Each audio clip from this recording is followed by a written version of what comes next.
Hey guys, it's Jack's FTMKingdom. It's Thursday, and this week's topic is all about relationships. So this is my girlfriend Kelly. She's 20 and identifies as cis, and this is my first relationship since identifying as trans, and her first relationship with a trans person. So it's all pretty new to us. So kind of one of the key things about either being trans in a relationship or being in a relationship with a trans person is kind of communication.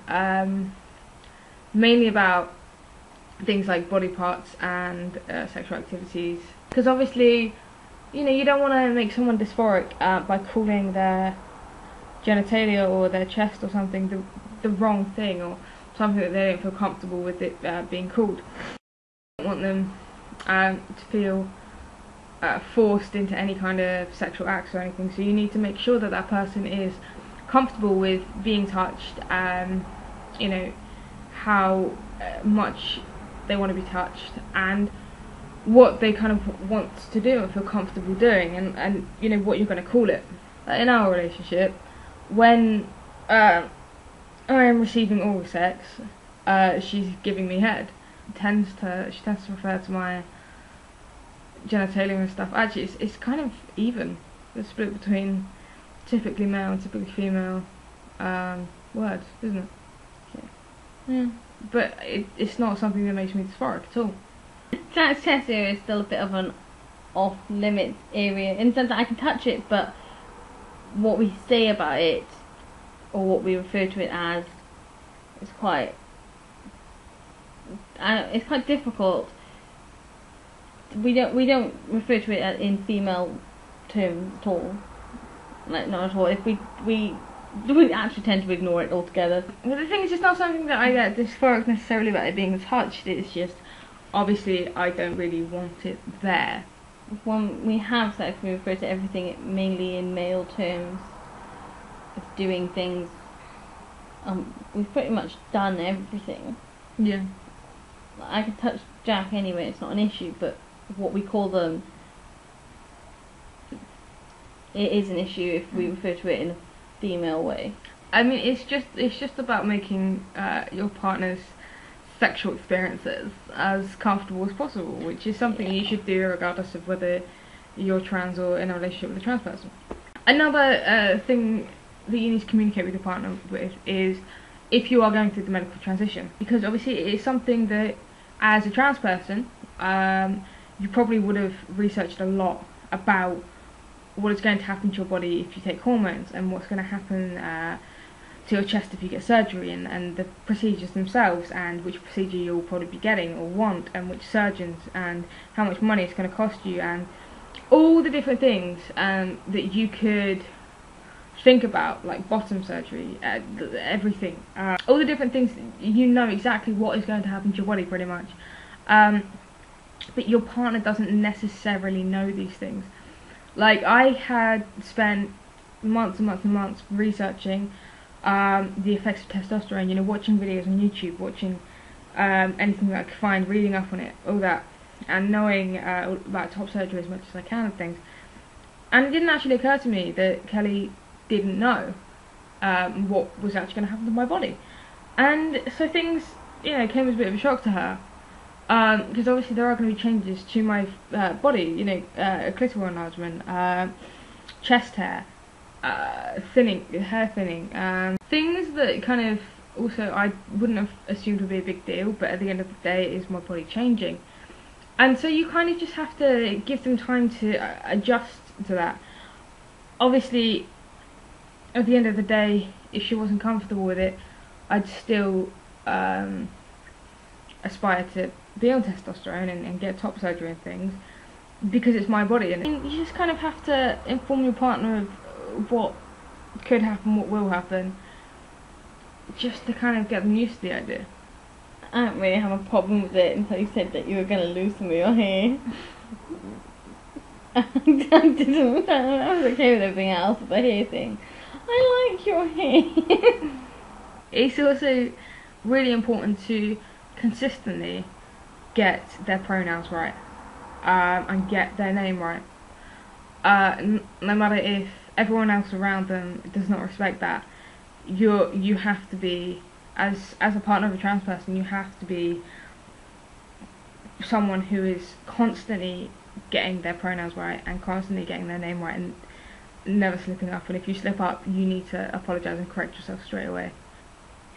It's extremely awkward to be in a relationship with someone whose name is one thing and whose birth name is another, and when you're around a lot of people who refer to them as their birth name, it's very difficult to consistently call them their actual name. If you do make a mistake, obviously apologise, but understand that it is quite difficult to like call you Jack when your family are calling you your birth name.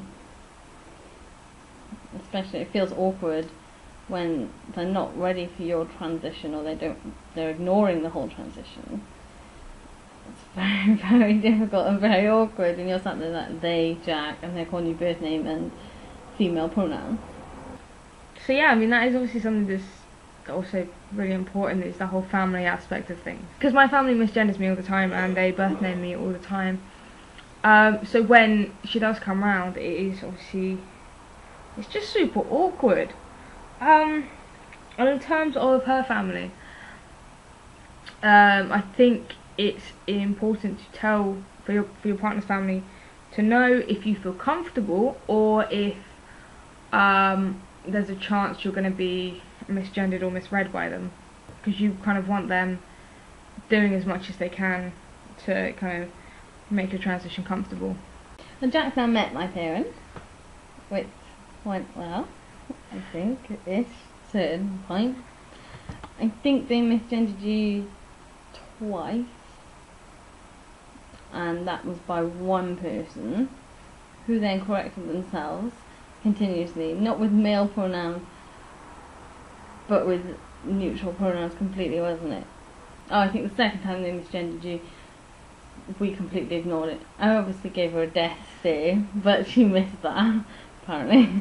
I don't think she did. I think she was just ignoring me. But yeah, it is very, very awkward when your family misgenders the person you're with, because at the same time you want to understand that it's difficult, but you also want them to know that research is available, you're available for talking about it and explaining it to them. I mean, that's why it's kind of important to talk to your partner about what they feel comfortable with other people knowing, and you know, whether they actually feel comfortable in being outed to their partner's family and things.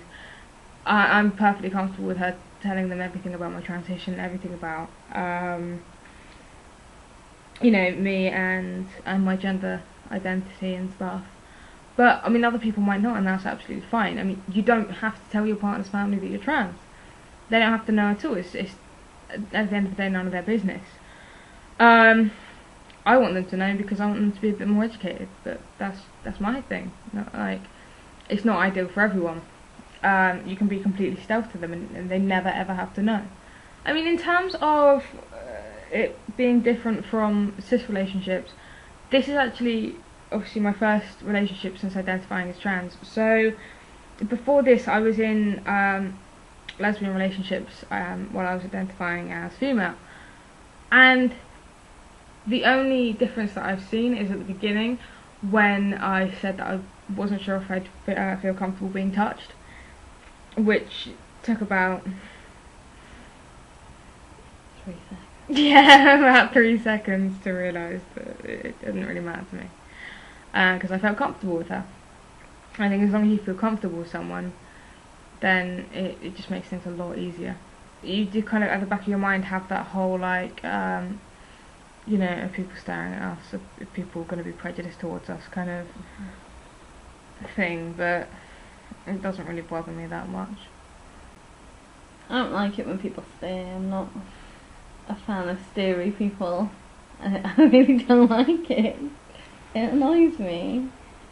I just think I wouldn't stare at you, so there really isn't any need for you to stare at me. I mean, obviously I automatically know what they're thinking when they stare at us anyway, so... I'm convinced they're thinking, why is that 20-year-old girl pulling around a 12-year-old boy? We don't really have much to say on relationships. We can't really explain how it feels to be in one in a way that everyone will go automatically, oh, okay, it's okay to be with trans people.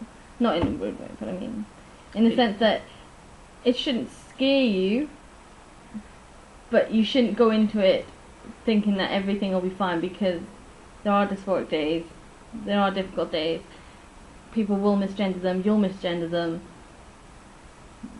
they'll be depressed, and sometimes it gets really hard, but I mean, no matter what gender you are, if you're in love with someone, some days are difficult, not every day is going to be perfect, and I mean, if you want to be together, you'll work on it. We want to be together, we're working on what we have, and I love them, and they love me, and I want to be with them. Communication. Do not misgender, and if you do misgender, correct yourself. Families don't have to know, but if you'd like them to be involved, tell them. Also, don't push them to communicate. Oh no. That's also very important. Obviously, you know, you do have the general curiosity of wanting to know things and wanting to know things that could be important to the relationship, but it is also pretty hard opening yourself up like that to someone when at times it's hard to even admit things to yourself. So yeah, we're gonna go now Because we're tired. and we're gonna have sex. We're gonna go to sleep. Cool. Bye. Bye.